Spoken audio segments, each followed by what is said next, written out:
Yuk.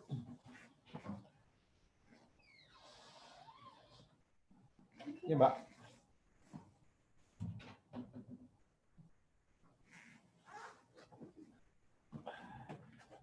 Ya, Mbak.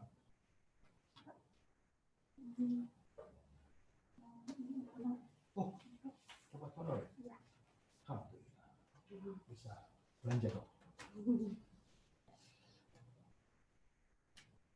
Alhamdulillah. Lumayan dong.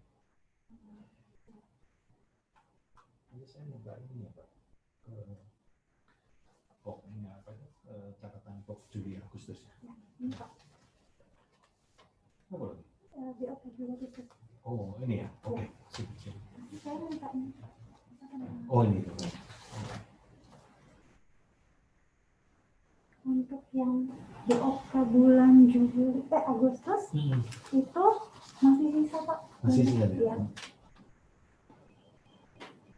Jadi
Pagi Pak Agam.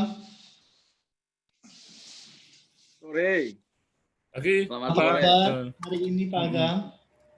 Baik, Baik, Pak. alhamdulillah. Pak Darmono, Baik. gimana, Pak? Ya, Pak Agam ya. Pak Darmono, sudah masuk Pak Darmono? Sudah. Alhamdulillah. Ya. Udah. Ya. Mudah-mudahan suara saya terdengar, Pak. Ya, baik. Belum. Jelas Pak. Oke, baik. Belum, Pak.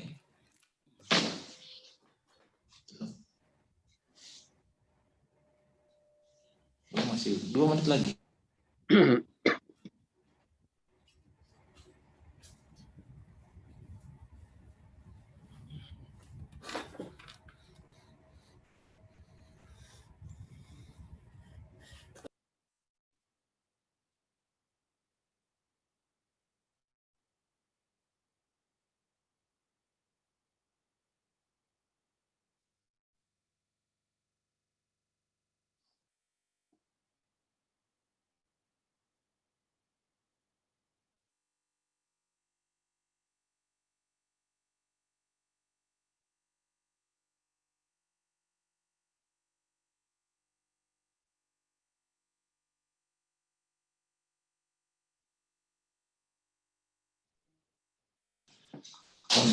Good morning Ibu Laksmi. Selamat pagi. Morning. Sorry masih ngetes ini background. Siap.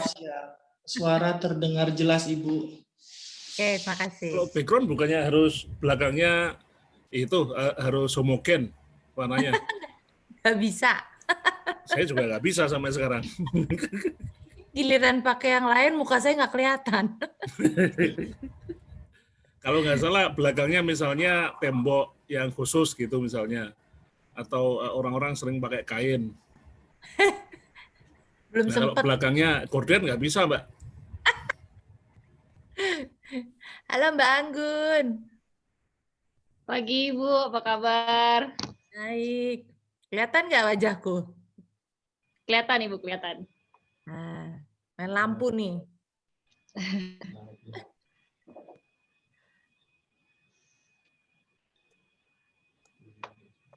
Mbak Anggun, bahannya mau saya kirim atau gimana?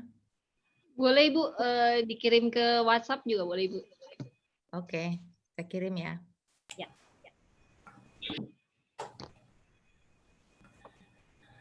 Selamat pagi Bu Laksmi, Pak Agam. Selamat pagi Bapak. Di sini siang menjelang sore, Pak. Iya, siang, sorry. Pak Dubes, apa kabar? Alhamdulillah baik Bu Laksmi. Baru Ini ketemu saya- lagi virtual nih Bu. Iya, mau ke sana nggak jadi Pak. Iya.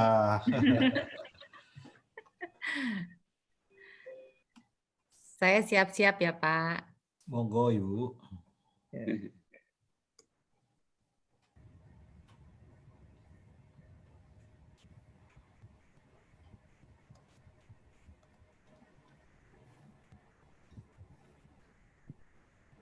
Izin Bapak Ibu, apakah Bapak Ferian sudah bersama kami? Sudah masuk?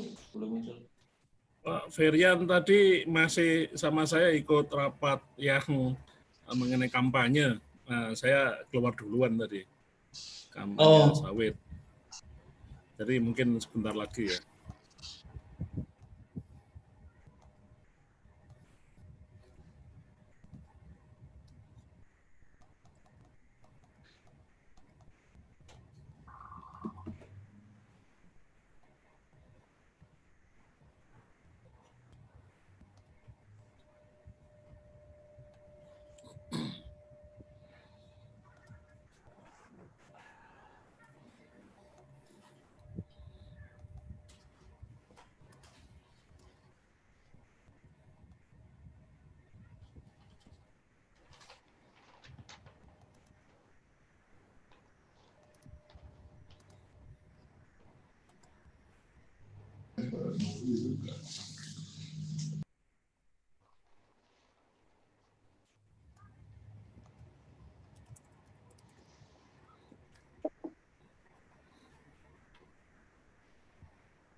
Yuk.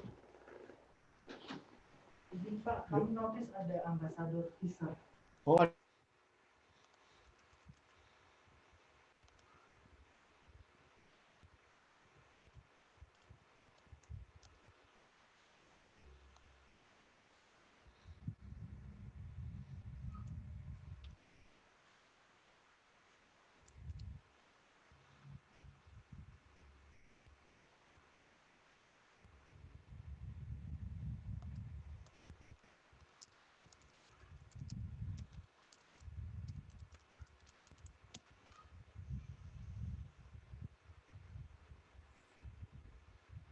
That's it.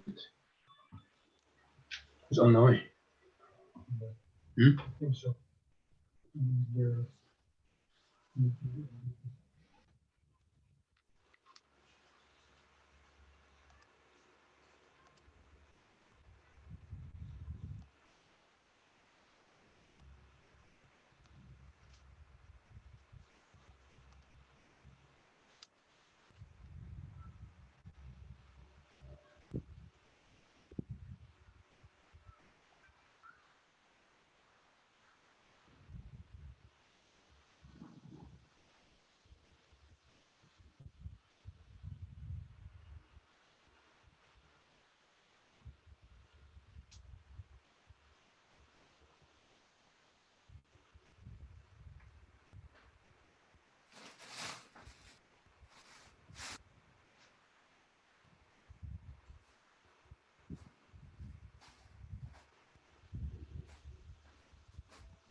Abaningi abantu Shem.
Good morning, ladies and gentlemen, distinguished speakers, Excellency Ambassador Fishers, and then all participants of the webinar. I would like to introduce myself. I'm the MC for today. My name is Anggun, and I will be the MC for today. I'm the director of Indonesian Trade Promotion Centers in Johannesburg. And I would like to welcome everyone to today's webinar. We will have three speakers from related agencies and organizations related to palm oil. We have one from Palm Oil Fund Management Agency, or BPDPKS, and then Indonesian Palm Oil Associations, or GAPKI, and then Indonesian Oil Palm Society, or MAXI in Indonesians. As you may know, Indonesia is the largest producers of palm oil, and palm oil is the most strategic commodities for Indonesia. That is why today's webinar is the third series of the economic webinar held by Embassy of Indonesia.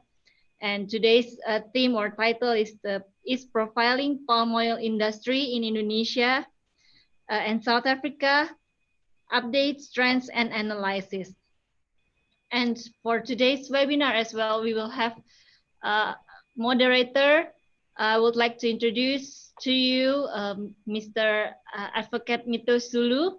He goes by many titles: advocate, entrepreneur, and business leader. And Advocate Mito Sulu is the president of the South African Chamber of Commerce and Industry, or SACI, and he's very passionate about innovation and excellence in services. He holds a Bachelor Law of LLB degree from University of South Africa, UNISA, in 2010, and he prides himself of attaining these qualifications by means of distance learning program. And having honed his skills in terms of discipline, self-reliance, and independence, he is currently in the process of concluding a Master's of Law, or LLM degree from his alma mater. His areas of specializations including commercial law and corporate governance. And after completing his LLB degree, Advocate Sulu was admitted as an advocate of the High Court of South Africa in 2011. He's also a member of the Institute of Directors in Southern Africa, or IODSA, a director of the Small Enterprise Development Agency, or SEDA, a director of Business Unity South Africa, or BUSA, and a member of the BRICS Business Council, the Regulations Working Group. And as a successful entrepreneur, Advocate Sulu is the founding CEO and head of JSX Investment Limited. JSX Investments is an investment holdings company with interest in several sectors, including property investment and development, integrated transport, industrial cables manufacturing, financial management and advisory, integrated ICT solutions, infrastructure development, as well as mining and energy. And before I give the floor to Pak Mito Sulu, there are several rules of the webinars. For all participants, we will mute all the participants, and we will unmute during the Q&A sessions. We will choose the questions. And the next rule is that we already choose some of the questions that is submitted by the participants during the registrations. So, but if you have more questions, you can submit it in the chat room, and we will choose and read the questions that have been submitted in the chat room. Pak Mito Sulu, I'll give the floor to you. Thank you, Ms. Angong. Thank you for the lovely introduction. Good morning, colleagues, His Excellency the Ambassador, fellow business people in South Africa and Indonesia, our friends from different organizations. Welcome to this third episode of the Indonesia Economic Series, which have seen very successful engagements in the past two series, and this being the third one under the theme Profiling Palm Oil Industry in South Africa and Indonesia, Updates, Trends, and Analysis. These webinars are obviously in response to the new normal on how we wish to engage with each other as business people across different jurisdictions. With the limitations of travel, our work with the Indonesia Embassy has obviously been interrupted. However, we take these webinars as an opportunity for us to continue engaging as we find new ways of collaboration and also increasing our existing trade.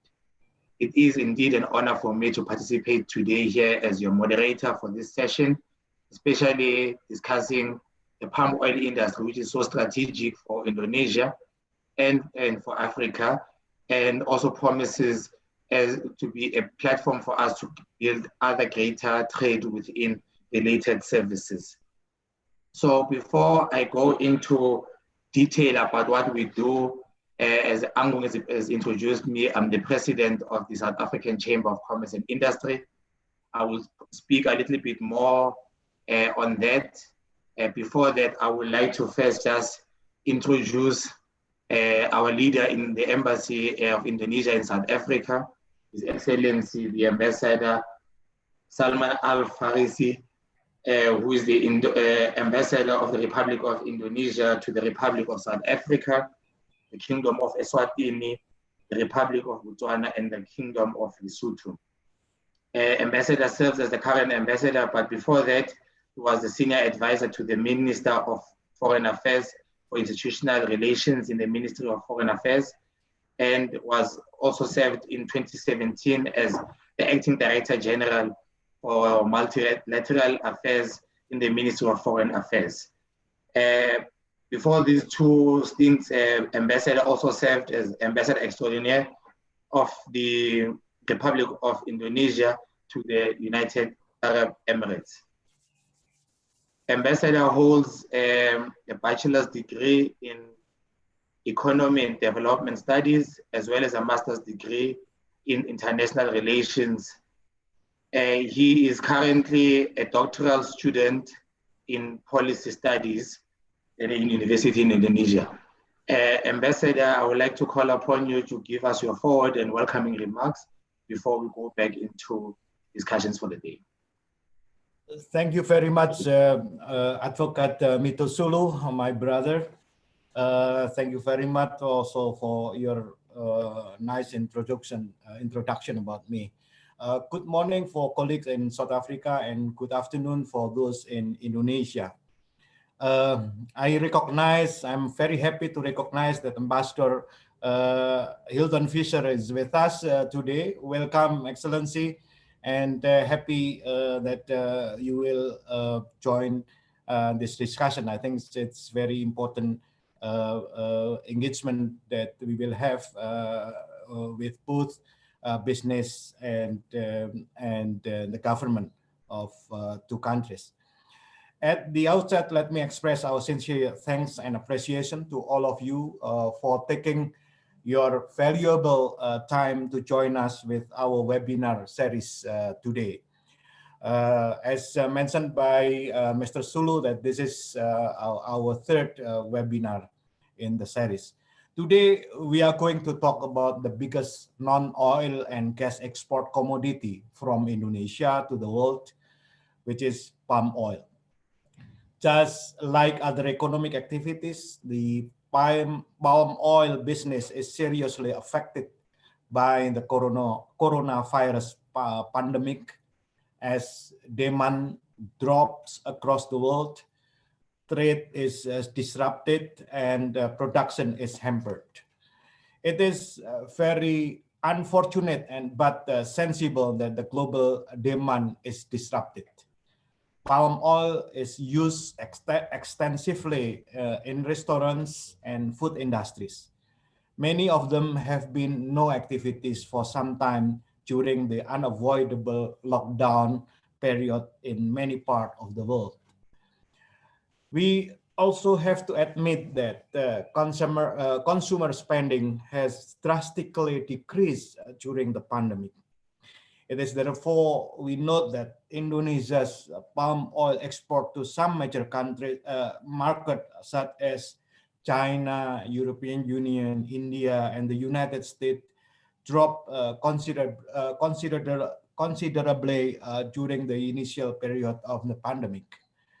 Ladies and gentlemen, for the South Africa case, in our record before the pandemic, the value of our palm oil export to South Africa along the period of 2014-2018 was fluctuated.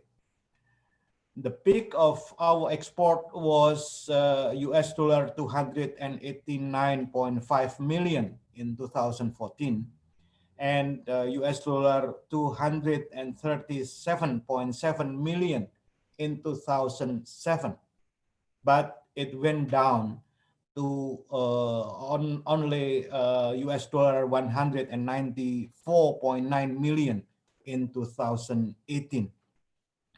However, we should acknowledge that the potential of the South African palm oil market is still wide open. Looking at the statistic, we recognize that South African palm oil import have increased by 5% per year for the last 17 years, with a record high of 472,884 tons in 2018. During that period, the main supplier were Indonesia and Malaysia. Let me also inform the distinguished participants that palm oil export to Africa from Indonesia is still less than 3% compared to other destinations. This is indeed a promising opportunity for business-to-business cooperation to tap the wider potential African palm oil market.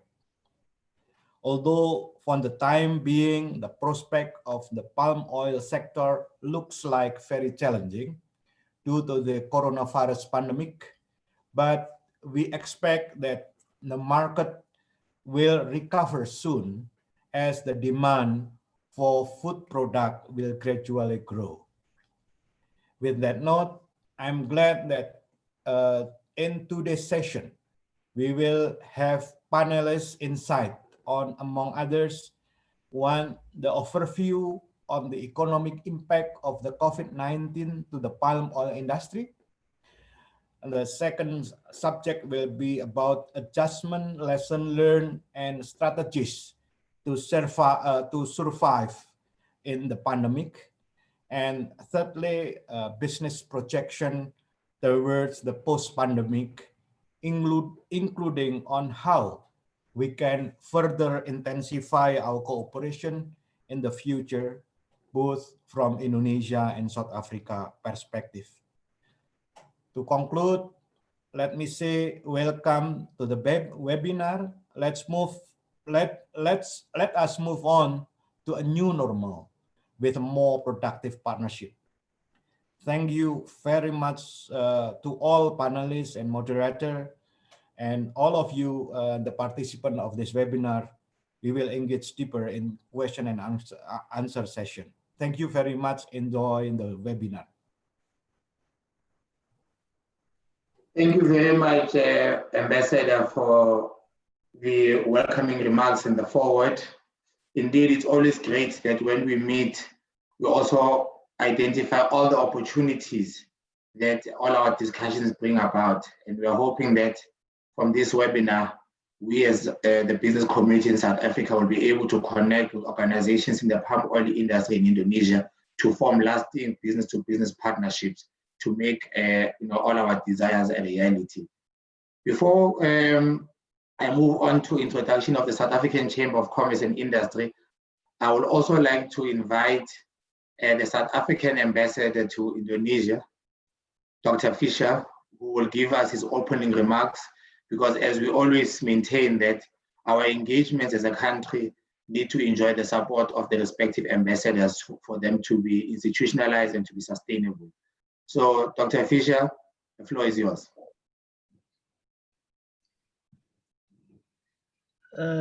Good afternoon, colleagues, friends, compatriots, Ambassador.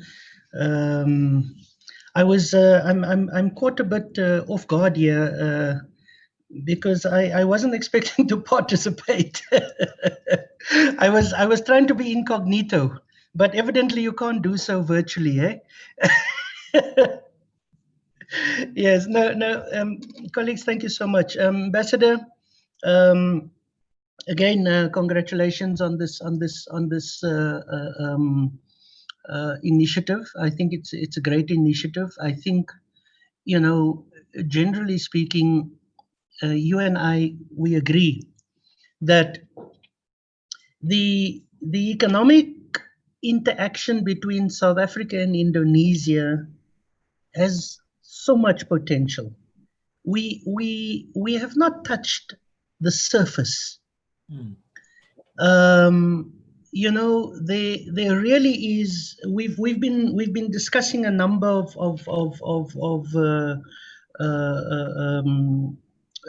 opportunities, a number of sectors. And today, of course, the palm oil industry, which is a very important industry in Indonesia. And I do believe, and I've been a strong proponent of that South Africa's manufacturing industry, and especially now during the COVID-19 period, has taken a huge knock.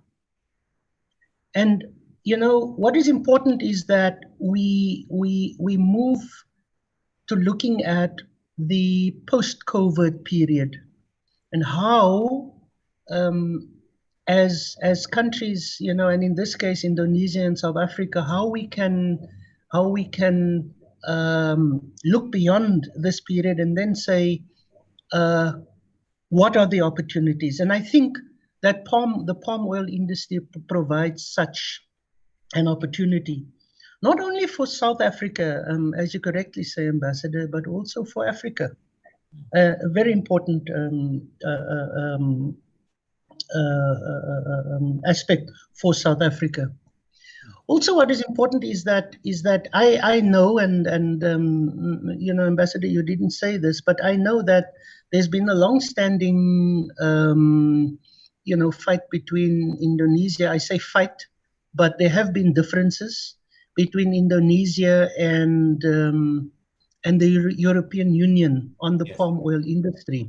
That's true. And I think maybe during this session, maybe you can update us on where that issue is. But I think that does not detract. As a matter of fact, I think it provides a greater opportunity for Africa to get involved in, you know, the palm oil industry. And I think we should look at that trend and analyze where South Africa and Africa can get involved at that level. So thank you for this. I will participate, obviously. And I really look forward to the discussions, you know. So thank you, Advocate Sulu, for moderating, and I look forward to the interaction. Thank you so much. Thank you, Ambassador. Thank you, Ambassador. You know, you are definitely correct. You cannot be incognito virtually because you need to take in and we need to know. Yes. But thank you very much for your warm words. And indeed, you know, all the opportunities that we always discuss, we as a business community in South Africa have given you our undertaking that we remain available to implement all the decisions that are taken at the ambassadorial level. So I think this is an opportunity for us to strengthen and deepen this relationship so that after we've taken the decisions and identified the opportunities, we need to get the business organizations to implement those decisions. So certainly, thank you very much for your time, and we hope that it will be worth your while. Oh, absolutely. Thank you. Thank you. Colleagues, before we hand over to our palm oil experts, I wanted just to take you through the work that we do as the South African Chamber of Commerce and Industry. As earlier introduced, I am the president of the South African Chamber of Commerce and Industry, which is South Africa's largest organized business formation with a membership of over 20,000 businesses across various sectors in South Africa. We have in our membership categories for corporates, which also include state-owned enterprises. We have national associations that have businesses focus on specific sectors, giving us the necessary depth and understanding in the various sectors of the South African economy. And we also have chambers of commerce who are situated in various cities and towns throughout South Africa. And in that way, giving us a neat and wide network of businesses in any part of the province, and also us as a national organization being able to advance policy of economic activity and trade promotion at national level. And in that way, our vision is to strengthen relationships amongst businesses in South Africa, to lobby for business-friendly economic policies in our engagements with government. But also what we have found and what we are doing with the Embassy of Indonesia, for instance, is to work with the ambassador to provide an opportunity for Indonesian businesses in Africa for business-to-business partnerships, and further exposing South African businesses to the opportunities in Indonesia and Southeast Asia. So our role is that of intersecting between business, government, and various economic role players, and all that with the hope of ensuring that we can build our various economies, strengthen our partnerships, and unlock the value that we so long identified. Where we want to start off, obviously, is we need to look at the sectors that are strategic for each of the economies and build on that. Because Indonesia, for instance, being an international player in the palm oil industry, if not number one, it gives us an opportunity to extend our friendship politically and socially to also economic relations, and finding ways on how do we position South African businesses as strategic partners for the palm oil industry in Indonesia for local consumption and distribution. Because from a sector that is already established, it will be very possible and very easy for us to achieve quick wins by taking what is already working and connecting it with the opportunities that the African continental free trade area is going to definitely provide for us. With the post-COVID economy, there's also a greater need to strengthen and deepen local manufacturing.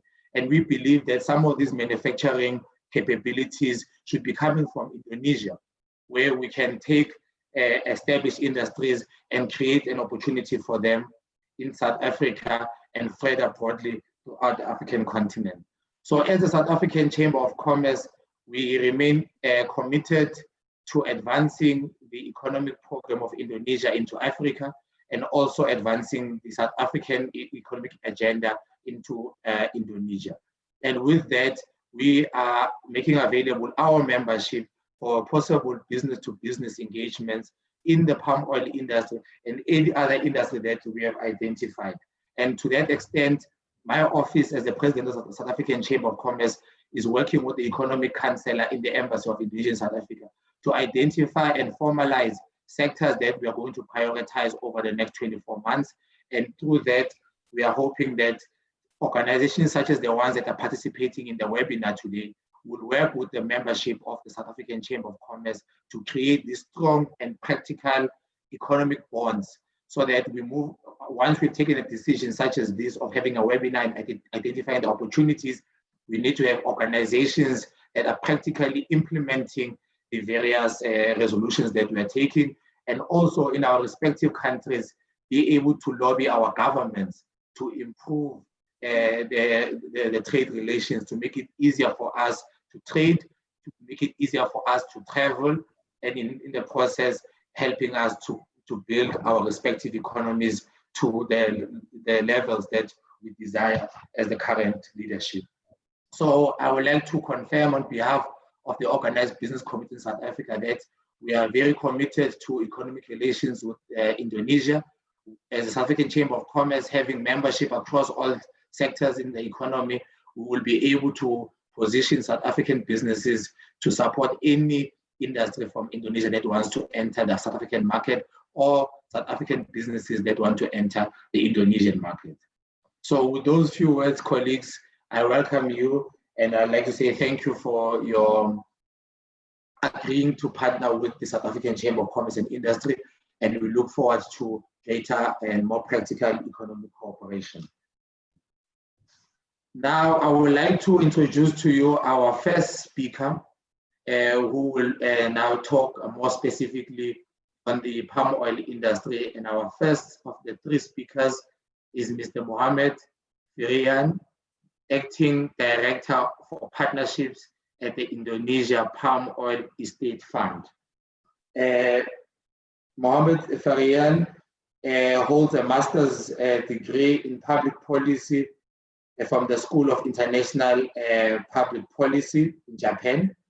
He's also with the Faculty of Economics and majoring in finance of the University of Indonesia.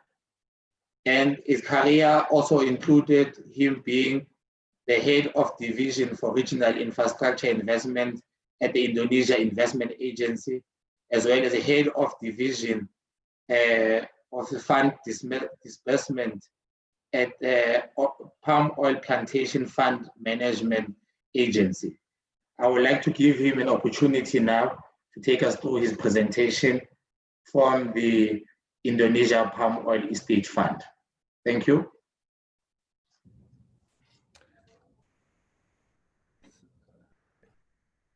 Well, thank you very much. I hope the technical about sounds is no problem. I hope you can hear me very clear from here.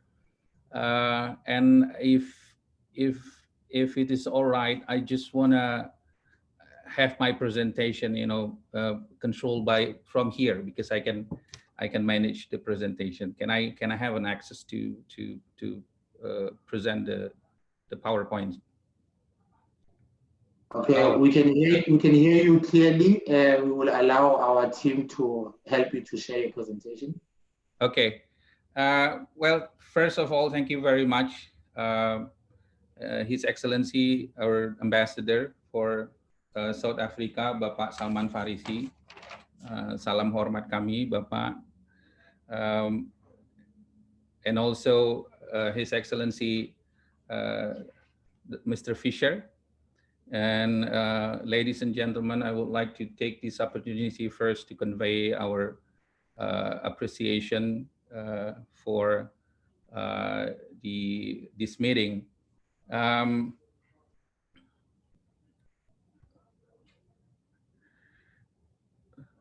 Oops, yeah, I haven't still yet have an access to present the PowerPoint.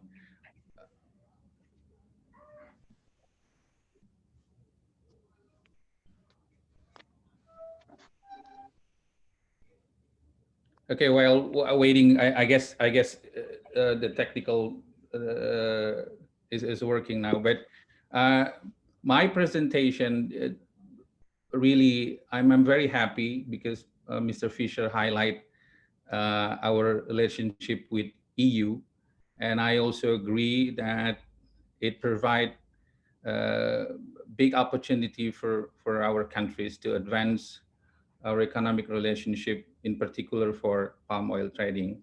So the objective of my presentation really to try to convince you, our colleagues from South Africa, that doing business with Indonesian palm oil industry is such a very good plan to do. So in order to convince you, first I would like to explain how important palm oil for our country, not only for our country, for government, and also for farmers, which account almost 40% of the land ownership of the total palm oil ownership across Indonesia. But I also want to explain how fundamental palm oil for our life in Indonesia. And therefore, if the question is how resilient palm oil industry in Indonesia during COVID-19, it is very obvious because looking at how much important the palm oil for us. And also at the end of my presentation, I would like to share as well our program using palm oil as biodiesel, and also the incoming program of using palm oil for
Sorry, Mr. Mohammed, I think we've lost your audio.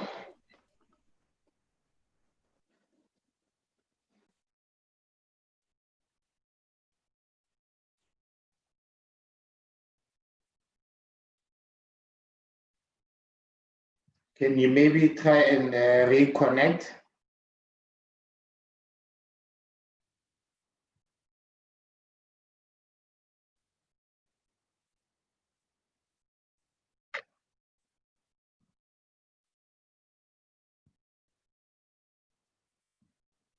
Apologies for that, colleagues.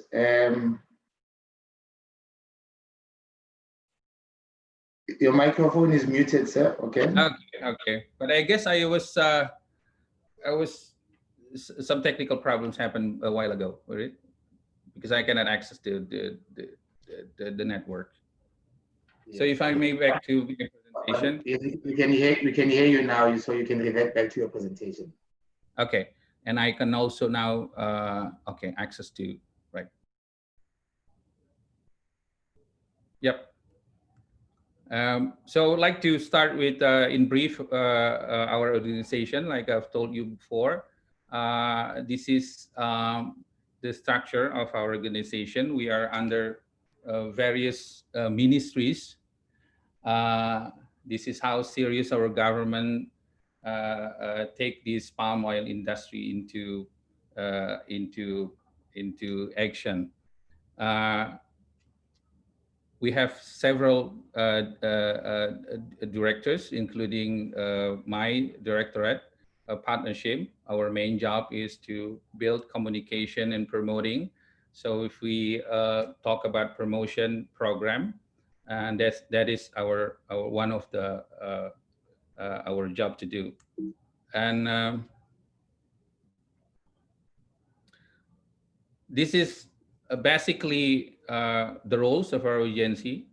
In short, we are mandated to strengthen our palm oil industry, right from the upstream to the downstream of the industry. So we provide funding for replanting program. This is our effort to increase our productivity while preventing an increase of land use.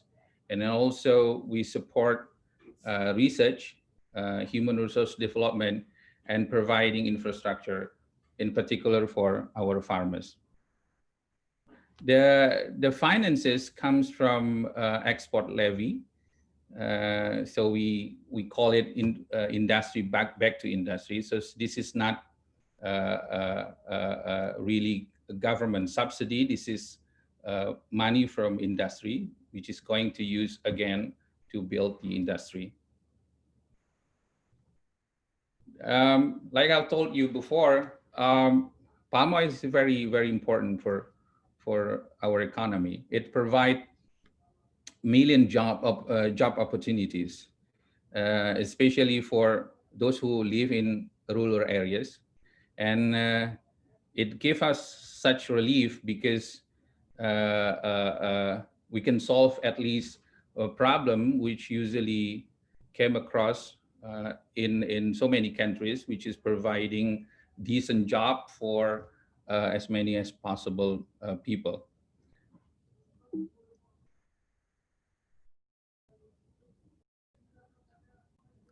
Not only providing job, palm oil, and I assume you have got information about this. It's also related to effort to make our environment more cleaner and more sustainable. And we are committed to run this industry in a very sustainable way. Although, yes, there is several homeworks have to be done, but our commitment is very strong and very strongly committed to keep this industry run in a very environmentally responsible. Now, palm oil also support our commitment to achieve SDGs or Sustainable Development Goals, at least several SDGs objective that can be achieved through palm oil sector. It's provide us opportunity to alleviate the poverty, reduce inequalities, in particular in rural areas. And also, like I mentioned before, it play a very important role in our commitment to climate action through the use of renewable energy. Now, this is, if someone asks how potential palm oil, I could say that this is the most potential product among vegetable oils for so many reasons. And one particular reason, which I'm going to share with you, is because we need less land compared to other vegetable oils. You can see here in my presentation, palm oil use less land to produce the same amount of quantity as we compare to soybean, sunflower, rapeseed, and other vegetable oils. In other words, this palm oil not only promise us, but also promise a global market a potential to move forward to respond to the needs of global consumption need for vegetable oil. And although in several months we are suffered from COVID-19, but we are very certain that the projection still showing a positive signs, and we are very sure that we still able to respond to the global market, and we are very positive that we are able to do so in a very responsible way. Now, this is the latest statistic from the government, from our Statistic Bureau. If you can see here, if the question is how resilient the palm oil industry during pandemic 19, yes, our ambassador is right that during the initial months or the initial time of the pandemic COVID-19, we also was disturbed by the pandemic. But then the palm oil industry pick up in the next couple of months. If you see here, the agriculture in which palm oil contribute the most of this growth show a very positive sign comparing to other sectors.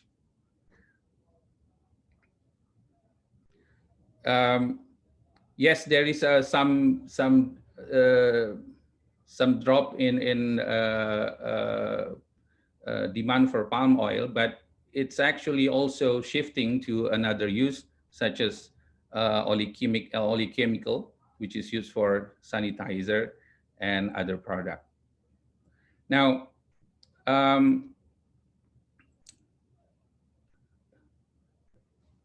we also using our palm oil for our renewable energy, and we're committed to do so. This program, the Biodiesel Program, we have started a long time ago, and we're committed to have such energy mix as much as 20% of our total energy, and palm oil contribute to it. We start at 2006 with only 2.5% palm oil, and then we moving forward to 2018 when we launch a B20 or 20% of biodiesel-based palm oil in every 1 liter diesel fuel, and today we increase that percentage into 30%. Now, this is some of the benefit that we have from having the biodiesel mandatory policy. We have a very good impact in terms of reduction in greenhouse gas emission, and of course the other thing is we absorb the overstock of our palm oil inventory, which leads to the expansion of domestic market. And the result is the price of palm oil is more stabilized from time to time. And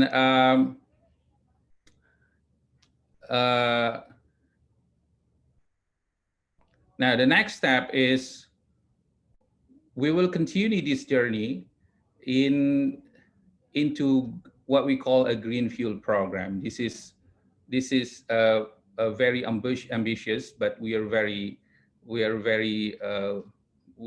positive toward this program. We have succeeded with biodiesel, and the next things that we are going to do is having palm oil as a base from green fuel program. Today, from the technological side, we have succeeded produce and converting palm oil into diesel. Into diesel. We have green gasoline, and also we produce fuel jet from the palm oil.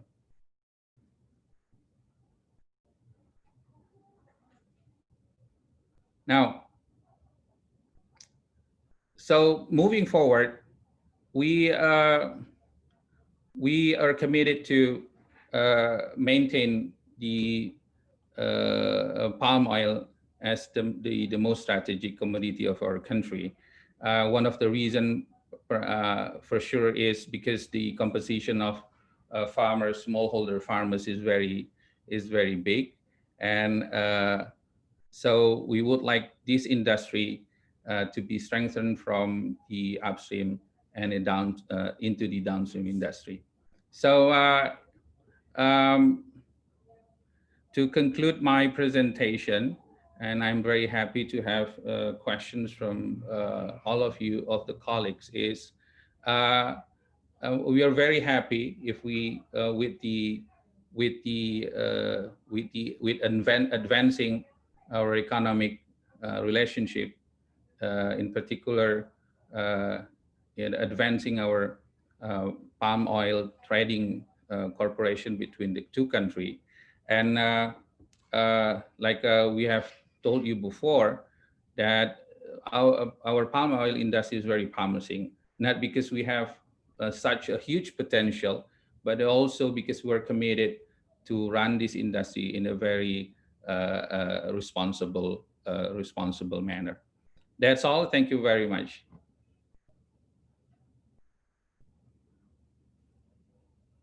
Thank you very much, sir, for that informative presentation.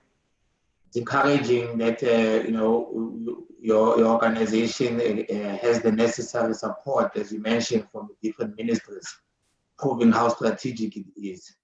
It's also encouraging about the opportunities that you're looking for palm oil to make it relevant as society changes and priorities changes, to ensure that environmentally and socially we are responsible, but also advancing the industry economically. And we would like to obviously engage with you further and see how we can expand the work that we've already started, and congratulations on the road travel so far. Colleagues, our next speaker is Mrs. Kanya Siddhartha. She's the Secretary General of the Indonesia Palm Oil Association since 2018. Previously, she served as General Treasurer of this organization from 2015 to 2018. and she's been serving as a committee member since 2009. More than 10 years career experience in palm oil industry with many positions as corporate affairs for Cinemas, agribusiness and food, palm oil business advisor, and as independent director for PT Golden Plantation, handling financial operations as senior vice president of PT Bakri Sumatera Plantations. She has also more than 10 years experience in capital markets industry, having served as CEO of IDX Channel, a capital market for TV as management and senior position in securities, fund management, and a custodian bank. So without further ado, I would like to give the platform to Mrs. Kanya Zidata from the Indonesia Palm Oil Association for her presentation. Thank you.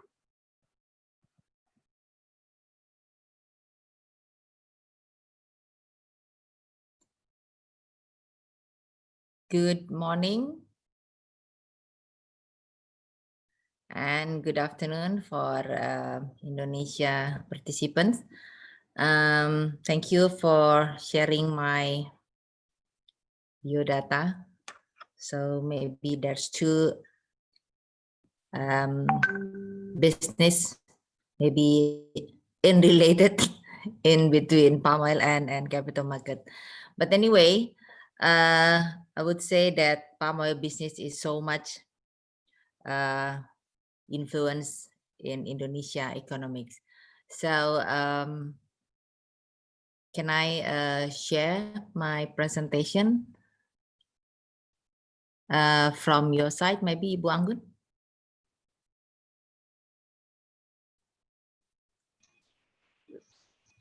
Let me ask the team to share the screen. Okay. Okay. This is just a brief presentation. So Mr. Ferian is already mentioned about the palm oil business. So what I'm trying to share with you all that hopefully the third series of webinar for economics for Indonesia and South Africa relations, it will be enriching our understanding about palm oil business between these two countries. Let me try to share with the updates, trend and analysis. Next page, please.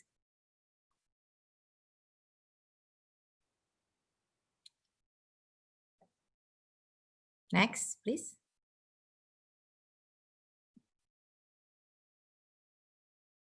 Okay.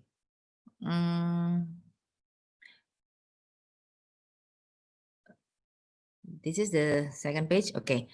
As we know that Indonesia and South Africa is quite far. If we fly to from Indonesia to South Africa, it takes about maybe more than 20 hours because we have several ways to fly through Europe or even through the Uni Emirat position. So the comparison between the South Africa and Indonesia, with the capital in South Africa for Pretoria and Indonesia is Jakarta, and the population is Indonesia maybe have 5 times from South Africa, but the area is also maybe quite close, yeah. And the currency is in this position, maybe the South African rands is much better than Indonesia, and the religion is mostly Christian for the South Africa and Indonesia mostly Islamic. So Indonesia and South Africa relations were formalized through the establishment of diplomatic relations in August in 1994. The South African embassy in Jakarta was established in January 1995, and Indonesia opened its embassy in Pretoria on the same time, around 1995. Both nations are members of the WTO and also part of the G20 major economies. In 2020, during a brief on foreign policy initiative for 2012, Indonesia named South Africa amongst in its 14 strategic partnership. Next. So how about the Indonesia and Africa economic relation? If we see in the last 5 years, so the business between Indonesia and Africa for the palm oil transaction, what the Africa is imported palm oil from Indonesia is around 3.4 billion, more or less around 3.5 until 5 billion dollar per year. That is for total Africa. So if we look at the data from Compass and other report about the commodities to Africa in 2016, that composition exporting from Indonesia to Africa is more to the Northern Africa. So what about the Southern Africa? Southern Africa is about 17.8%. So if we see the data, from the importing palm oil through Africa from Indonesia, from the world, Indonesia part is about between 2.03 billion. It's about 50%. So I think plus minus 50% of imported palm oil through Africa comes from Indonesia. And while the Indonesia exporting to Africa is only about 2.89%. So I think this is something challenging for us. The commodities exported to Africa dominated by palm oil products. So we see more of the imported product to Africa, 41.8% is palm oil. And you also can see that it's not the palm oil itself, but the product being imported to Africa is in the model of soap and cleaning and also the margarine. So everything is being produced from palm oil. So let's see about the next, what is between Indonesia and South Africa. Next page. Okay, let's see. Maybe because of most of us not really have a great attention about this relation, Indonesia and South Africa. But based on the data, trade and commerce in since 2011, South Africa is more attractive. South Africa is Indonesia's largest trade partner in Africa, which accounted for 22.18% of Indonesia's total trade with Africa. And trade between the two countries has seen a steady increase over the past few years and has the potential to grow. Bilateral trade between the two countries reached about 2.14 billion in 2011, and Indonesia export value at about 1.4 billion, while imports were around 700 million. So resulting for about 730 million trade surplus in favor of Indonesia. It means the South African market is one of the Indonesia's key non-traditional markets, which is expected to drive future exports. So what about by the end of August 20? Our data that our Indonesia export is more than 72% being exported to Asia countries, and only a smaller percentage went to Africa. So the percentage is more or less the same, between less than 3%, but I think this is possible to be increased. Next. This is the data what we have. We just try to check how much the volume being exported to South Africa based on the data total of Africa. So what Africa being imported I think we capture for about the African portion is only about 300 million US dollar. So it's fluctuated as Mr. Ambassador mentioning about the fluctuation of the value of importing palm oil from Indonesia.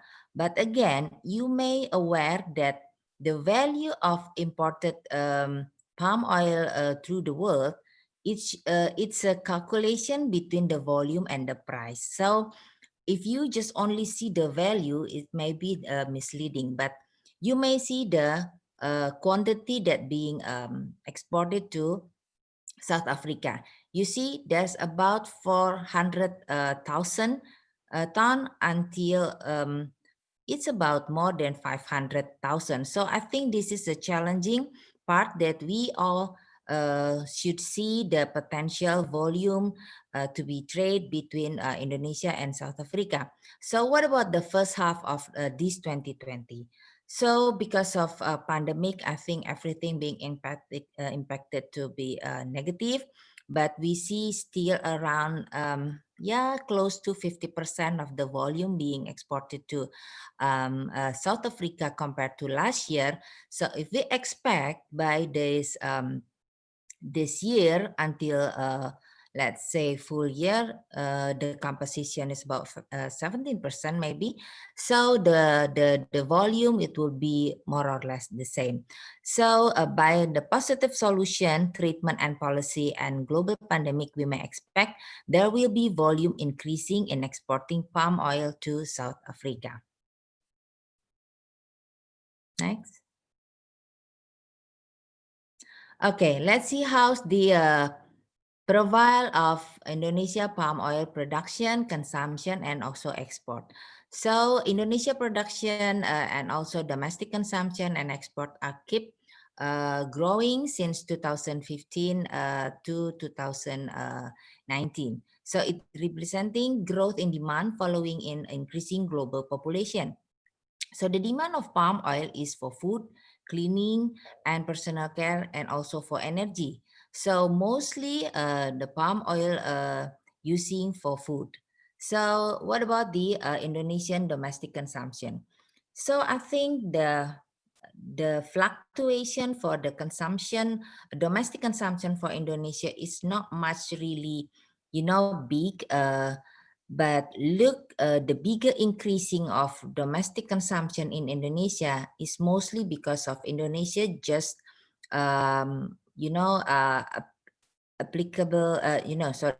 implementing the biodiesel mandatory, as also mentioned by Mr. Pak Ferian.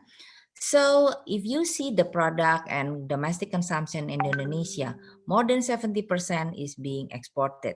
So this is something what is challenging for Indonesia and whatever countries intend to buy of our product. So let's see for the next slide.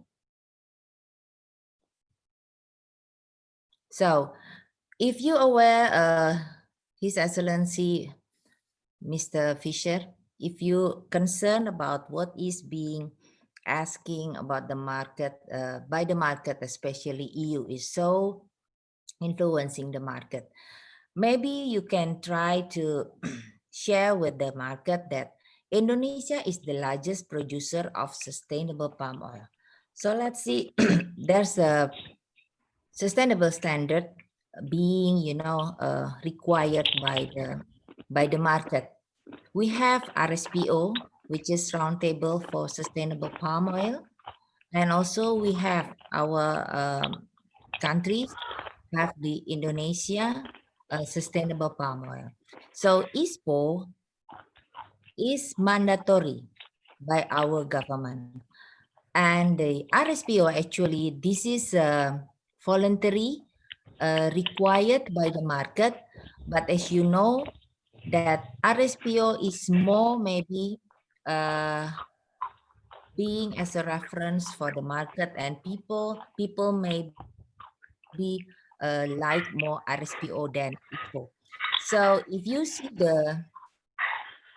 the total area being certified for the sustainable, Indonesia is the largest producer being sustainable. So close to 4 million hectares are RSPO certified, and also 4 million hectares is also ISPO certified. I may say that Indonesia palm oil producer, can I back to the first slide? Previous slide, please. Okay, palm oil producers implement double standard. Yeah, so if you see the standard being required, so Indonesia follow whatever market has required. So not only RSPO, ISPO, and also ISCC required by EU is also Indonesia comply for whatever being required by the market. Next. So what is being exported? So from time to time, the orange color, that is the refined oil product. So Indonesia export for the CPO. Yeah, this is more maybe for the crude one. And also lorry comes from the palm kernel oil. So they are both, I mean, being processed. So what we export mostly are as a material for further processing. So mostly they are for food processing. For food manufacturing. So more than 70% exported is also refined. We only export crude oil less than 20%, and the composition is gradually declined from 20%, 17%, 13% in 2019. So it means our export is gradually comes to the refined product. Next. So what is the countries being, I mean, as a buyer from our productions? So from time to time, from 2018 to 2019, almost all export destinations from Indonesia are increasing, includes Africa, but except India, Pakistan, Bangladesh. And let's see about the performance for June to June composition, because we are already past the first half. So let's see how's the first half performance for 2020 itself. So we see they mostly shows the negative performance, include Africa. So only India grows by 23%, USA growth increasing by 7%, and also Pakistan. So we may presume there are a different character in demand or lifestyle between first half and second half. So I believe this is because of the festive season. It influenced the characteristic of people to buy the palm oil. So how's the Africa? Yeah, this is the something that we also should be aware. What is the lifestyle that creates the demand to be, consumed in Africa, especially for South Africa? For your information, that palm oil contribution in Indonesia trade balance until this June 2020, our devisa from palm oil achieved for about 10 billion US dollar. So if you see the total trade balance positive, yeah, by 5.5 billion. But let's see the from time to time since 2015 until 2009, our total trade balance is really fluctuative. In the 2018 and 2019, our performance, Indonesia as a total, actually facing the deficit trade balance. But let's see about the, we still keep it in Indonesia, bahasa Indonesia, migas and non-migas. So actually this is oil and non-oil and gas. So palm oil is part of the non-oil and gas balance. So see that Indonesia export from palm oil, you can see the yellow color is always on the positive numbers. So you see that our performance is more or less steady in the value of 20 billion US dollar a year. So now in the first half of 2020, we are achieving half of it. So we expect by the end of this year, so we may achieve our trade balance positively, and from palm oil, we may achieve around 20 billion US dollar. The volume we see, it will be a little bit shorter, but we believe the price may enrich our value. Okay, next. So what is the impact of COVID-19 to CPO production? So to be frank, that we see our performance of our operation of palm oil production, we may say that is only less impacted because our operation activities character are social distancing and mostly in a rural area. And we also doing such a strict protocol implementation in all area, even in the production area and also in the moving or people mobility. So workers are required to use mask and social distancing and also stay clean. So we also supported by the government that government imposed national soft lockdown. We don't do such a strict lockdown. Let's see the condition. So Indonesia just realized the COVID is around March in this year. So let's see how's impacted to Indonesia production and the environment of palm oil industries. So our production activities still normal, not like the Malaysia that doing lockdown.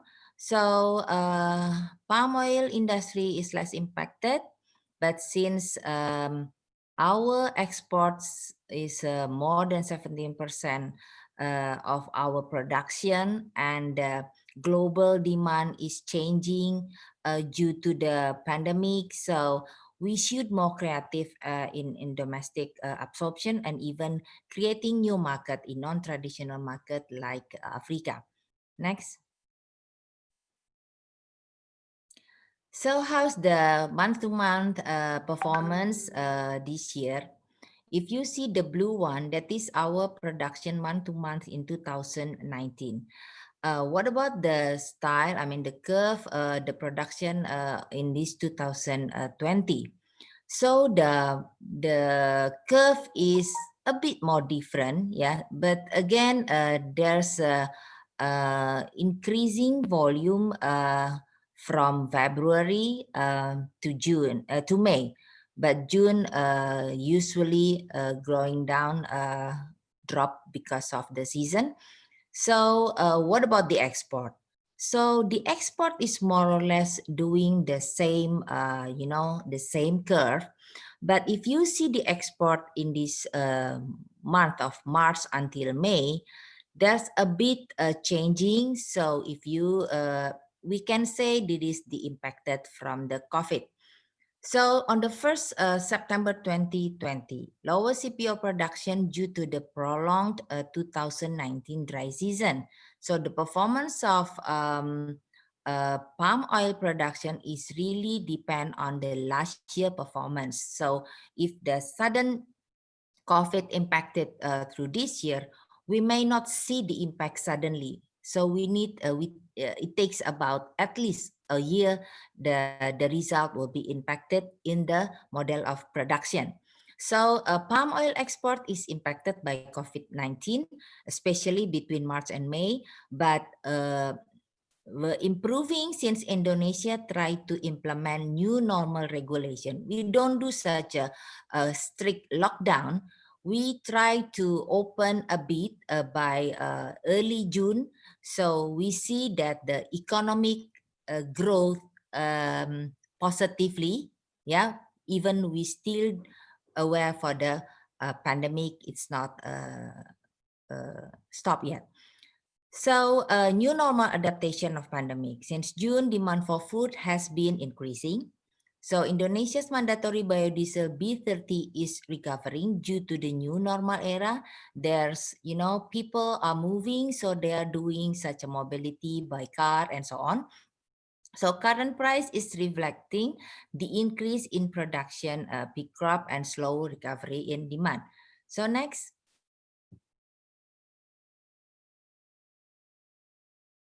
Next slide, please.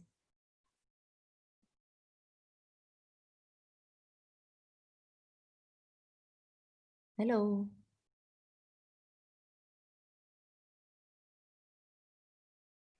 I cannot operate.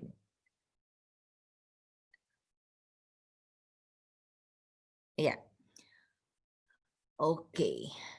This is what South Africa imported for palm oil product. Mostly the product from palm oil is related to food, cleaning, and personal care.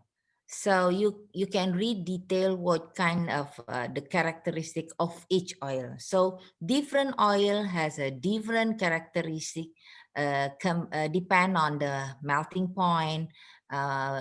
It's really, something maybe people don't know exactly about the temperature. Yeah, because palm oil is different with the other vegetable oil like rapeseed and soya oil. So maybe next Pak Darmono may describe more detail about the characteristic about palm oil different with the other vegetable oil like soya and olive oil. Okay. Based on this imported by the South Africa, mostly they are for food. So currently, because of the pandemic, so people more aware about cleaning and personal care. So actually, people, in this era, nobody doesn't take a shower, right? So everybody needs cleaning and also need a personal care for body and for cosmetic as well. So I think because of this pandemic, so people more aware to use this more frequent, but this is positively impacted to our business because palm oil is also produce raw material to prepare all of this. Next.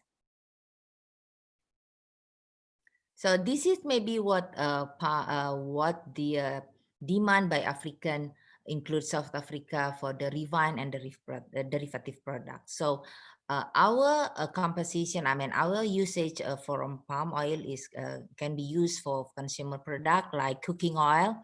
So also for the specialty fats like whatever you find from in the chocolate candy, and also the oleochemical and the biodiesel. This is more to energy. So this is a type that you may aware that our export is more to our refined product. Next.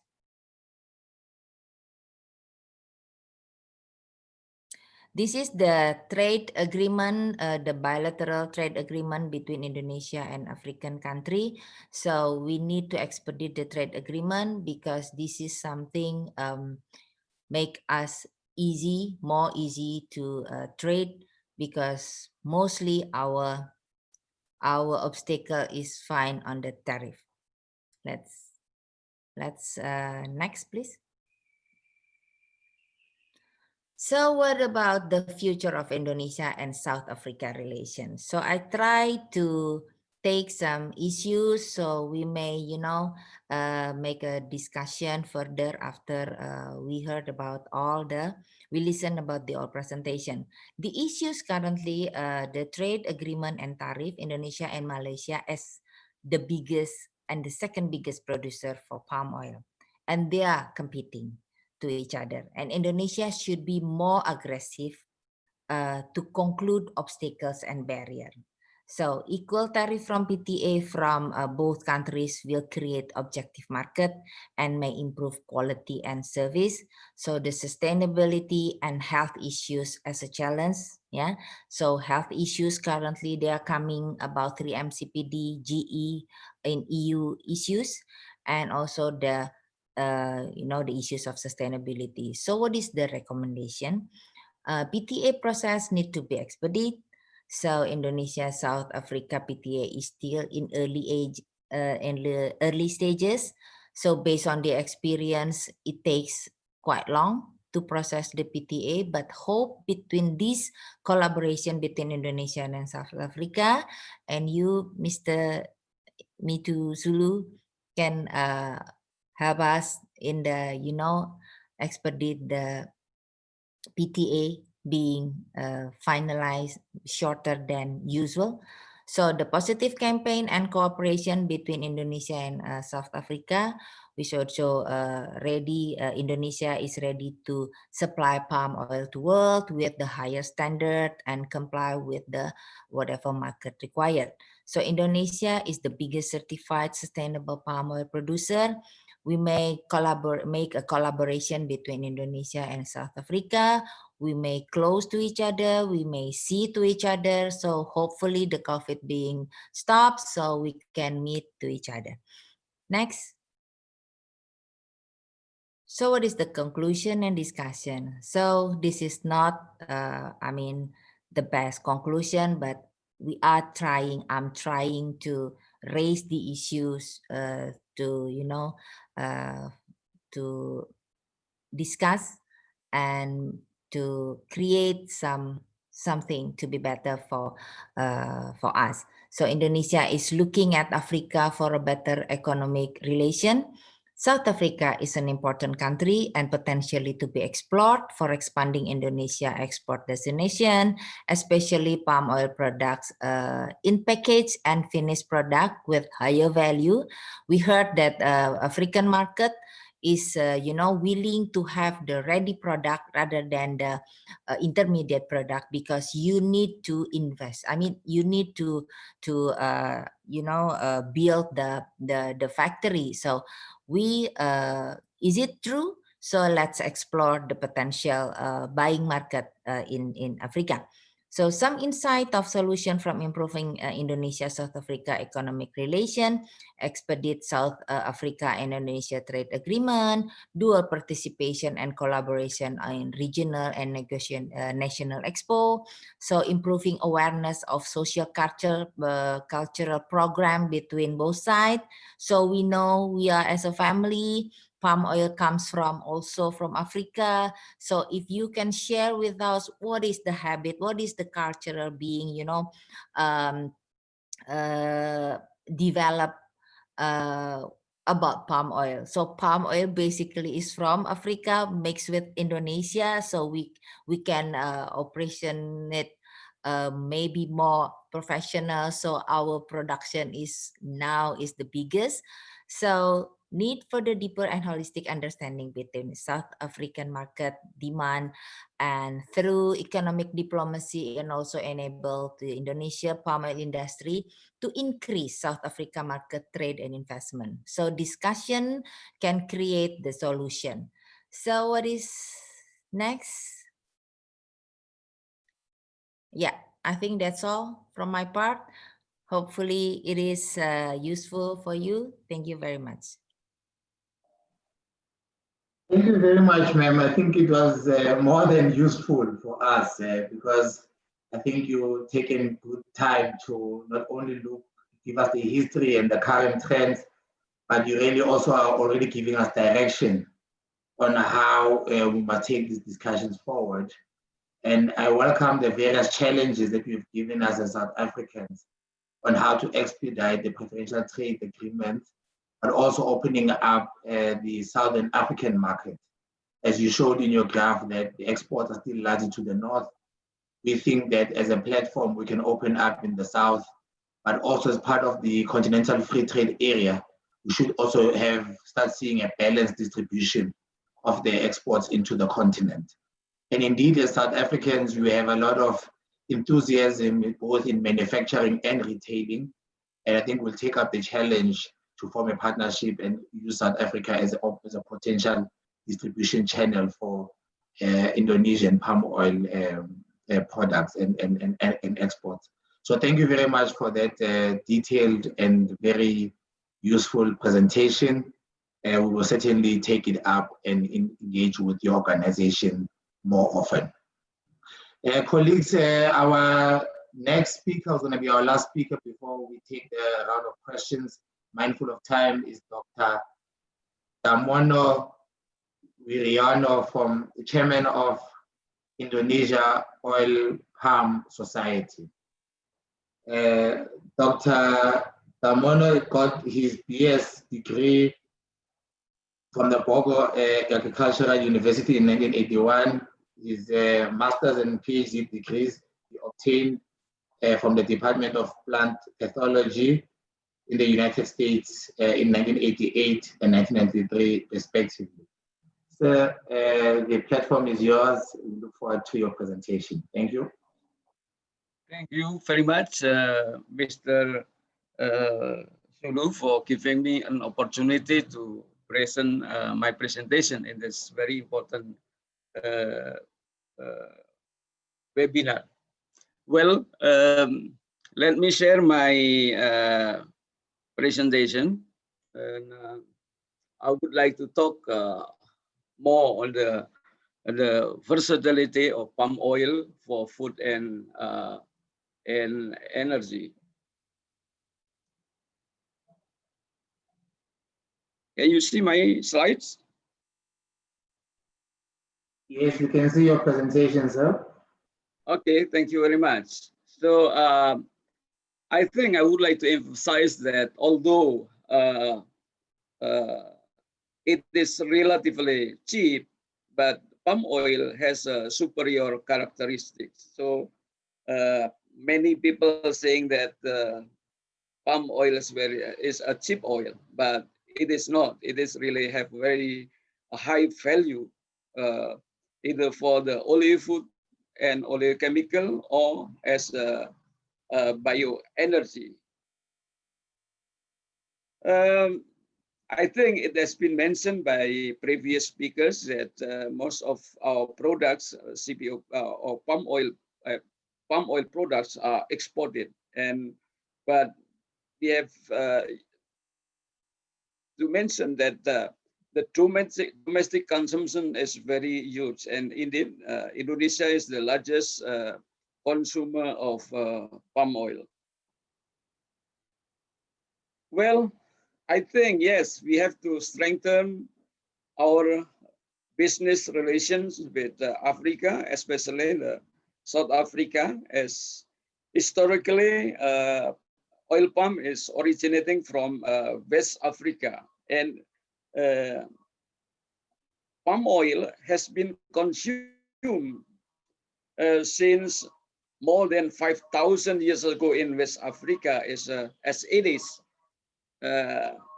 And the oldest record was found in 3000 before Christ. And the terminology of crude palm oil, crude, because it is used as a raw material for the industry. So the terminology of CBO started to be used in early 19th century, actually, when the industry in Europe starting to bloom for the producing of candle and other oleochemical based material based on palm oil. So I think this story is very important for both of us to tie, to increase, to strengthen our relationship in the future. This is tree that produce through two different kind of oil. From the inside, the white one is palm kernel oil with the almost similar characteristic with the coconut oil with high lauric oil. And from the outer side, from the flesh, we can produce CPO, the new terminology for palm oil that has been used for many generations in West Africa. And as you know that the Indonesian virgin red palm oil is the only commercially available carotene-rich natural food, which it contains about 1,700 ppm. So it's very, very high in beta carotene content. Okay, I think we have to understand that the value of palm oil for improving or keeping our health is by showing that the amount, the content of beta carotene in palm oil is 15 times than it is found in carrot and 30 times found in tomato. So it's very potential food resources for our building our health. So there are many different types of carotene, including beta carotene, the highest amount, but it also contains alpha carotene and other types of carotene in red palm oil. How about the vitamin E? Vitamin E in palm oil also the highest if we compare to other vegetable oil such as sunflower, soybean, and others. So again, if you look at deeper about this, the vitamin A contents, the advantage of palm oil, it has tocotrienol, which is there are two different types of vitamin E, but only palm oil has a substantial amount of tocotrienol vitamin E. And the potential as an antioxidant, the tocotrienol is about 16 times higher than tocopherol. So if you look at the potential of vitamin E in the pandemic, COVID-19, it is very important for the intake, for the consumption of this red palm oil that contain high amount of vitamin A. So it is very, very, very good product for maintaining our health, because vitamin E and vitamin A is a very strong antioxidants. Look, if we compare between the breast milk and palm oil, so don't worry about the saturated fat. You can see that the breast milk contain substantial amount of saturated fat, myristic acid, palmitic acid, and stearic acid.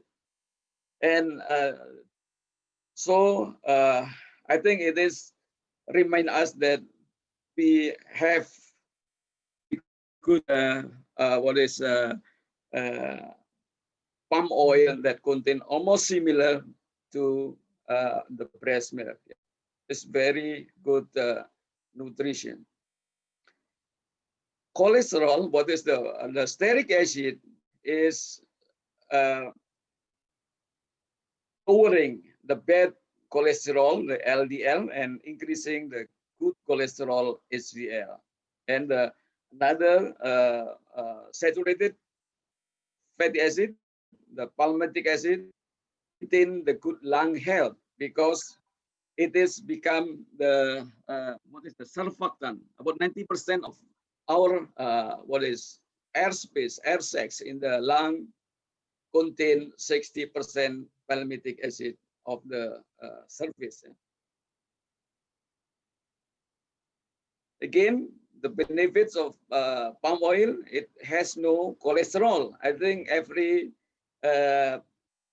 plant origin doesn't have cholesterol.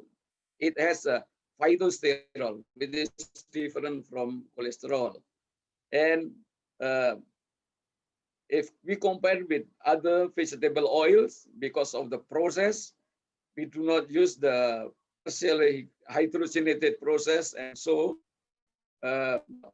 oil made from CPO is free of acid, which is very dangerous for our health. Palm oil has very low omega-6, which is not good for our health. And what is the level that is admissible for consuming the what is linoleic acid is around 20%. So in oil palm only it has only around 10%. So this is just to give you another idea that the palm oil is very, very healthy oil. Again, I think it has been mentioned before by Bu Laksmi, and so also for the the cosmetic, body care, skin care, makeup, moisturizer, and so on. So it has very versatile use for food and also our health. Again, we need to emphasize that we cannot avoid of using palm oil in daily life, because from the beginning we wake up in the morning up to we go to bed at night, then we always use product that most probably using palm oil. So it's just very, so what I said is that the palm oil is for prosperity of people in the world, not only in Indonesia. So I move to the energy. I think because Pak Berian has already mentioned it, I just provide a brief information about this. But despite of oil, we have from 1 hectare of plantation, we produce a lot of lignocellulose products, including leafron and then trunk and empty fruit bunches and so on. As you look at this data, the oil that we always discuss every day in this discussion, we only discussing about 5%. The rest are lignocellulose product that can also be used to convert to be used as renewable energy. And this is to emphasize that actually, if you compare the biomass production per hectare, you can see that the oil palm biomass is about 28 times the production of soybean biomass. So actually, oil palm birth in the world is already sustainable. You know, Bu Laksmi already mentioned that the productivity of oil produced by oil palm is 10 times higher than the oil produced by soybean. So palm oil birth already sustainable crop. You can use it for producing pellets out of EFB, and also you can use it as a biofertilizer and put it back to the field for what is fertilizing the plantation. But we can also produce research what is funded by BPDB from the Varian office. We also can generate, produce a helmet, and then bioplastic and what is any other product that can be produced from EFB. And then from the other hemicellulose product, lignocellulose product, you can also use the cell. Right now, it is export commodities, which has very high value for export to Japan, to Korea, and other countries in Southeast Asia. And from the activity of palm kernel oil production, we can also produce palm kernel cake. It has around 40%, but we can increase the production of protein by as a feeder for black soldier flies. I think there's a lot of opportunity that can be get from this biomass. This is the fiber from fruit. This is primarily for boiler in the palm mills. This is, I think, already have been mentioned by two previous speakers about the commitment of the government for the reduction of emission, the CO2 emission, by implementing the mandatory for biodiesel from B5 to B30 right now. And the government has a plan to increase the energy mix from 6% in 2013 to 20% in 2025. Again, the biodiesel, right now, from implementing the P30, we can absorb 9.6 billion kiloliter of CPO, and I think at the end it will also increase the farmers' income. Okay, and is it available for the biodiesel production? Yes, it is, because as you can see that the material for biodiesel production is only about 17.5% from the total CPO production from Indonesia. I think Pak Ferian already mentioned that the Indonesia now can produce green diesel D100. This from palm oil using catalytic process.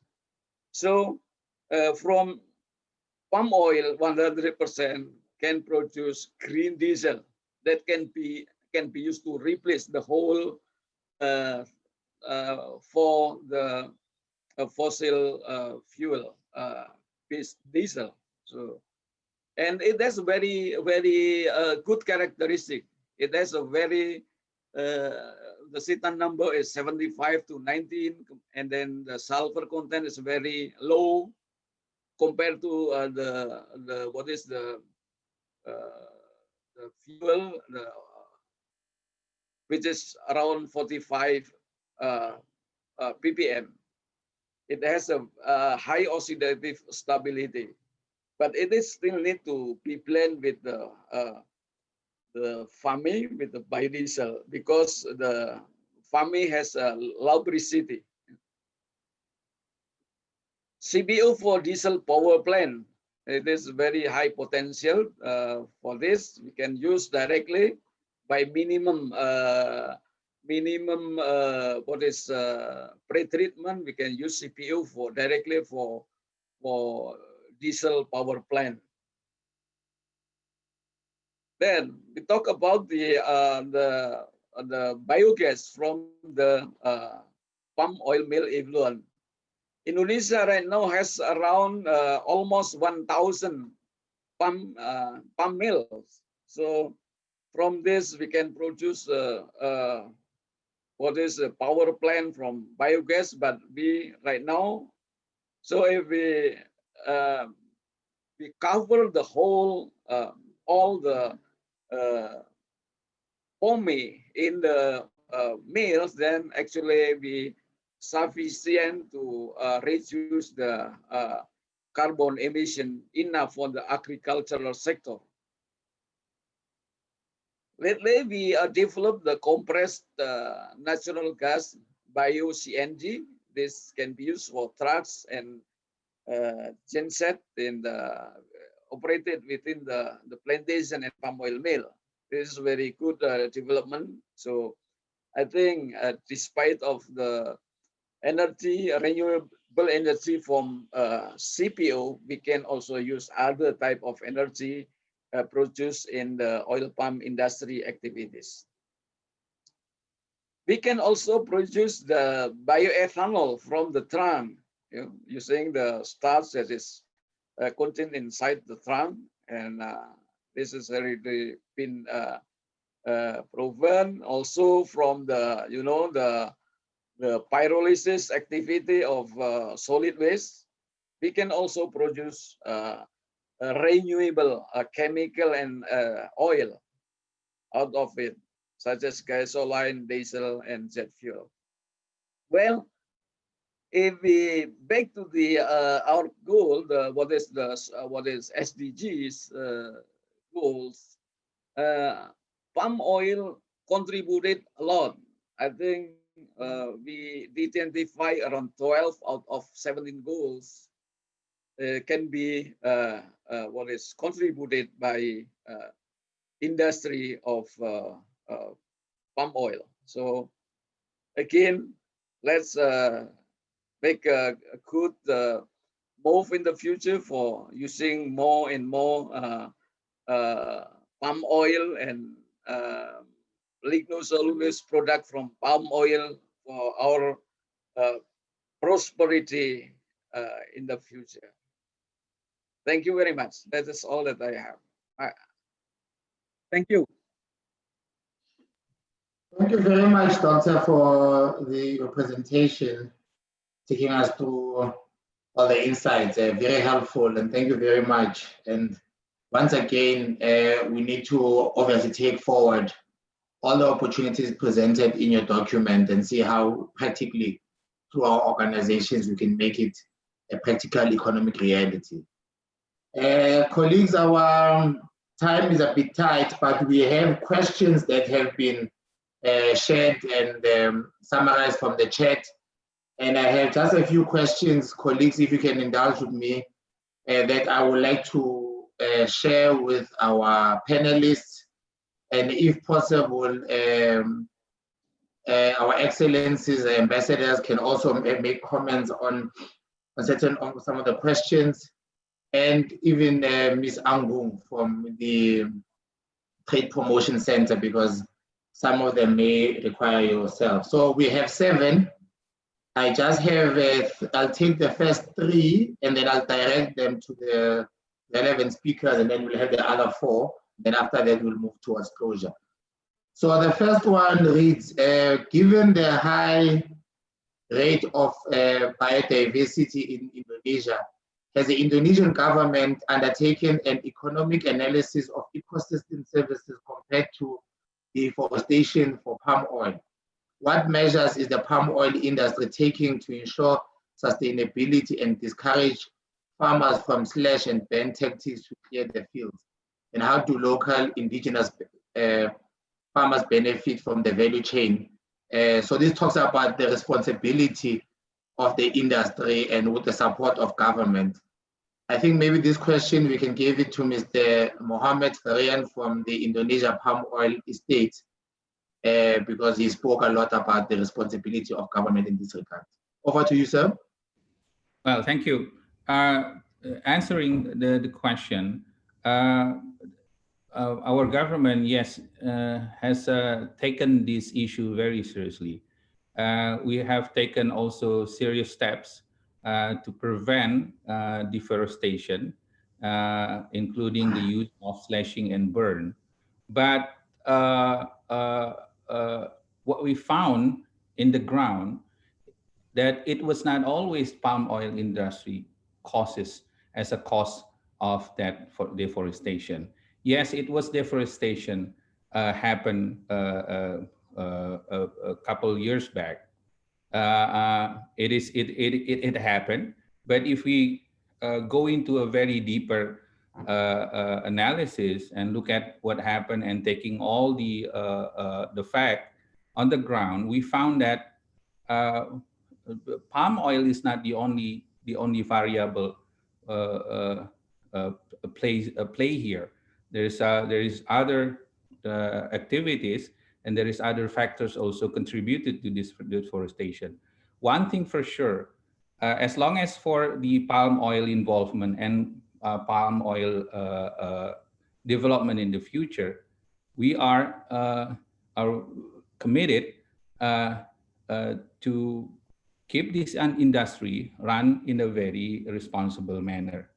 And what we expect that for those who, let's say, for those who has argument or data or information about deforestation, to come forward, and we're very open to have a discussion, and then let's together to scrutinize the data of both sides.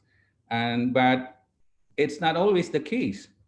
The claim that coming into the government, which told the government that the deforestation is primarily caused by palm oil, very often came without a very good and sound scientific evidence. So our policy is very open, sir, and we're very welcome if anyone who wants to discuss and clarify the information. But let's have a very, I would say, and I'm very sorry if I choose the wrong word. Let's we have an elegant and sound and robust type of discussion between, and we're open to talk with anyone.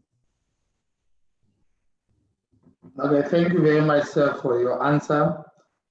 Secondly, the question, I think, Ms. Angung, you can help us, and maybe the ambassador can also give us support. Are there any tariffs or taxes on importation of palm oil into South Africa?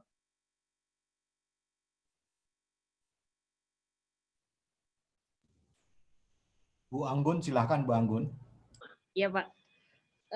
For import taxes for palm oil, it's I mean, South Africa applied 10% of import duty for palm oil and 1/1.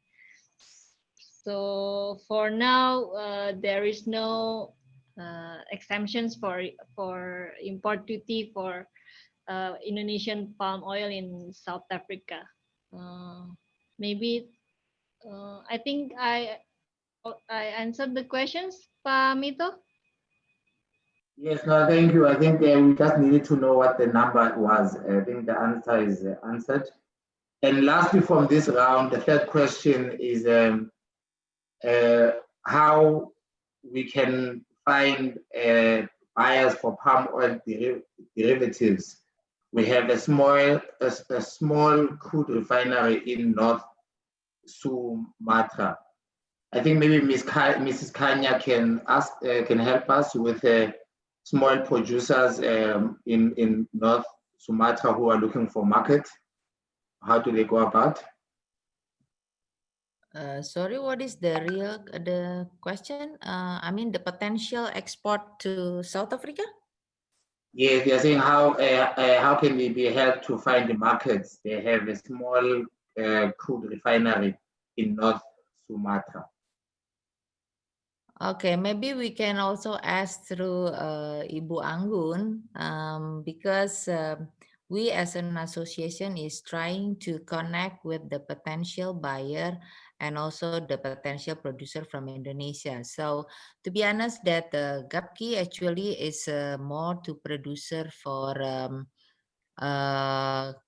CPO and PKO.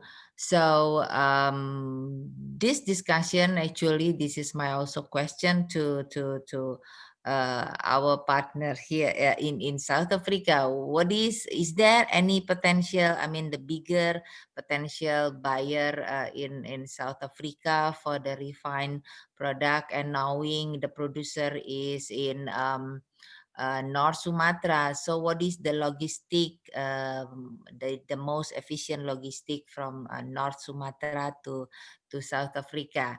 So that is maybe my response, Mr. Mito.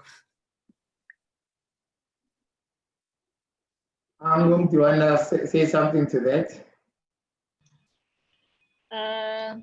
Maybe I will be in contact later with the company in Medan, in North Sumatra. I already share the contact of ITPC in the chat room as well. If there's any Indonesian companies that would like us to facilitate to contact with the the South African companies here, the potential buyer, you can contact us in info@itpcghp.com. I think I already share the contact in the chat room, and it's preferably if the Indonesian companies can share, can send us the email through that email, and then with the company profiles and the catalogs and any other informations that we can also share to the potential companies in South Africa for the partners. I think that's my answer for this one, Pak Mito. Okay. Thank you. There is another question here, but let me read it out first. Are there any training or capacity building programs to develop and process generative products of palm oil provided by Indonesian companies? So I think this is also talks to how we take our partnerships forward into South Africa and create the necessary training and capacity building platforms. So I think with that regard, what I will also do maybe is that I will also put up the details of the South African Chamber of Commerce and Industry in the chat room for companies in South Africa who are interested in being provided with necessary support as they look for opportunities in partnership with the Indonesian palm oil companies. But I think if I can just state it now is that the plan after this organization through the Office of the Ambassador is to find a way of formalizing the relationship between the South African Chamber of Commerce and Industry with all the participating organizations here, so that we can formalize and start creating programs to action some of the outcomes of this webinar. Yeah. Ambassador, do you want to say something? Thank you very much. Thank you very much, Pak Mito. I think this is a good idea to develop more partnership with South African companies, or maybe also student on the capacity building. I think we are quite welcome on the capacity building. Let us try to map up the need of capacity building.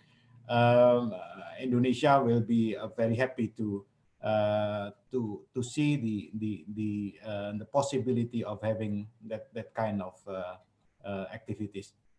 Thank you, Pak Mito. Thank you, colleagues. That is the only time we have for questions and answers. But as I mentioned, we will share our contact details on the chat room. And whether if it's an issue of market access into South Africa and the trade collaboration, you can get in touch with the ITPC. If it's South African businesses that want to understand more about how we can work with the Indonesia Palm Oil Estate Fund or the Palm Oil Association or the Palm Oil Society, it will be through the South African Chamber of Commerce that we can formalize those relationships. So I see we are just a few minutes after our cutoff of 12 o'clock. I do not want to take too much of your time because I need you to be around again for the next episode of the economic webinar. So colleagues, thank you very much for attending to this webinar and listening and appreciating my moderation. I'm going to hand over to the MC Anggung to do the closing. Thank you. Thank you. Thank you, Pak Mito. I would like to say thank you for all distinguished speakers and then also the participants that's so active for participating in the webinars. And like Pamito mentions and I mentioned in the opening that this webinar is the third series of the webinars held by Embassy of Indonesia, and there will be another webinars series that will be held by Embassy of Indonesia.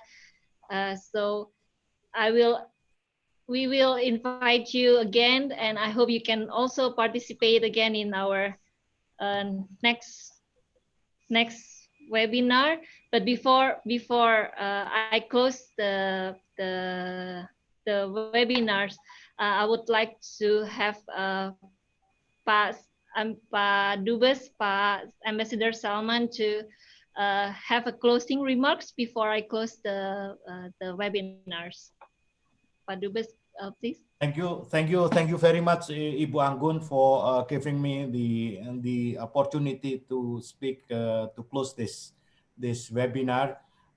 Let me indeed express my sincere appreciation to all panelists, Bapak Ferian, the Director of Partnership from BPDP, then Ibu Kania Laksmi, the Secretary General of the Indonesian Palm Oil Association, Bapak Darmono Wiono, the Chairman of the Indonesian Oil Palm Society, and indeed, last but not least, to Pak Mito Sulu for directing the webinar today.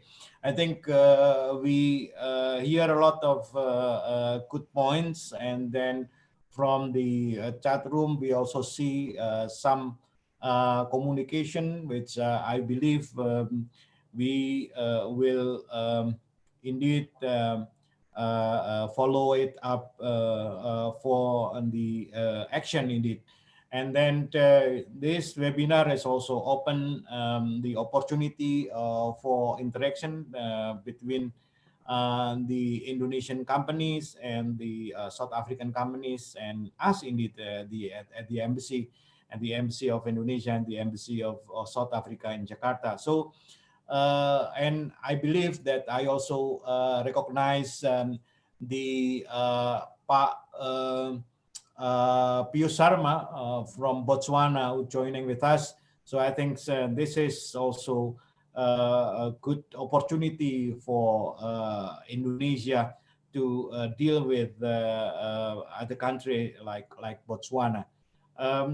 Again, thank you very much. Then this is become our homework to make this webinar not only on the screen, but also we have on the port of the destination, as well as in the field in the production of palm oil. So let's hope that we are coming to the new normal with new spirit for the productive collaboration. Thank you very much, Ibu Anggun, and then thank you very much for all the participants for this webinar. Thank you. Thank you, Pak Dubes, and once again, thank you, Pak Sulu, and distinguished speakers, and also all the participants. And I hope to see you again in the next webinar, and we will inform you about the next webinar in Embassy and also ITPC Instagram and social media. Thank you. Thank you. Thank you, colleagues. Thank you. Thank you. Pak Dubes, terima kasih banyak. Thank you. Terima kasih sekali, Pak. Terima kasih atas perkenannya. Sebetulnya dulu kita pengen ada promo langsung, tapi sayang sekali COVID-nya. Tahun depan insya Allah, Pak. Iya. Baik. Siap. Bu Laksmi, terima kasih Bu Laksmi. Dari ngobrol-ngobrol di Jakarta, kita akhirnya bisa seperti ini. Iya, Pak. Makasih bukunya, Pak. Saya tunggu buku yang lain. Siap. Oke, izin Bapak. Pamit ya Pak Dubes ya kawan-kawan. Amin. Ya, Siap, siap Pak, siap.